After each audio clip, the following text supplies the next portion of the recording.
سیرت خاتم الانبیاء محمد مصطفیٰ صلی اللہ علیہ وآلہ وسلم قسط نمبر 1 زمزم کی دوبارہ دریافت اور کھدائی تمہید اور نسب مبارک حضرت ابراہیم علیہ السلام کے صاحبزادے حضرت اسماعیل علیہ السلام کے 12 بیٹے تھے۔ ان کی نسل اس قدر پھلی پھولی کہ مکہ مکرمہ کی وادی ان کے لیے تنگ پڑ گئی اور وہ پورے خطہ حجاز میں پھیل گئے۔ ان کے ایک بیٹے قیدار کی اولاد میں سے ایک نامور شخصیت عدنان کی ہوئی، جو عرب کے عدنانی قبائل کے مورث اعلیٰ ہیں۔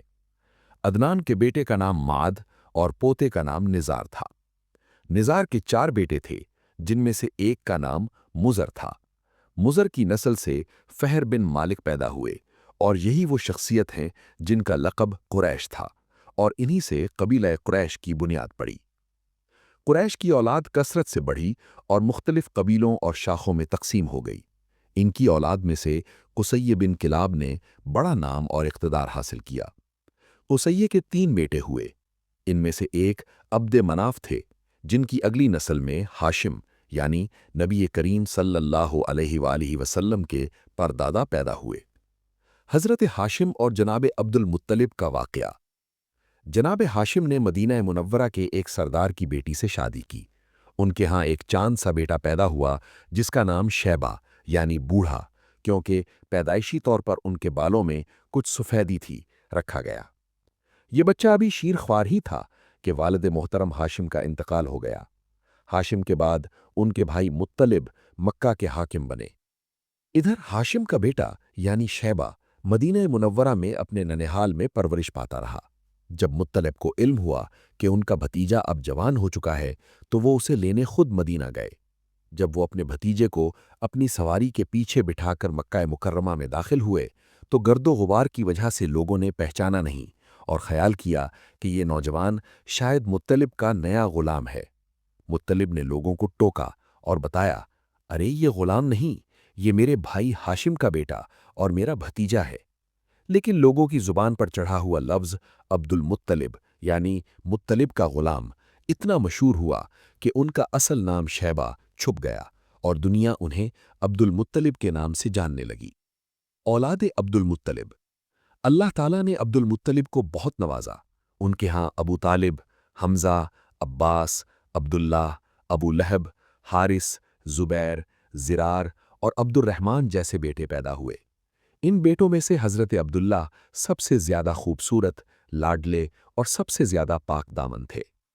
انہی حضرت عبداللہ کے گھر ہمارے پیارے نبی حضرت محمد مصطفیٰ صلی اللہ علیہ وآلہ وسلم کی ولادت باسعادت ہوئی۔ چاہے زمزم کا تاریخی پس منظر۔ جناب عبد المطلب کو خواب میں زمزم کا کنواں دوبارہ کھودنے کا حکم دیا گیا۔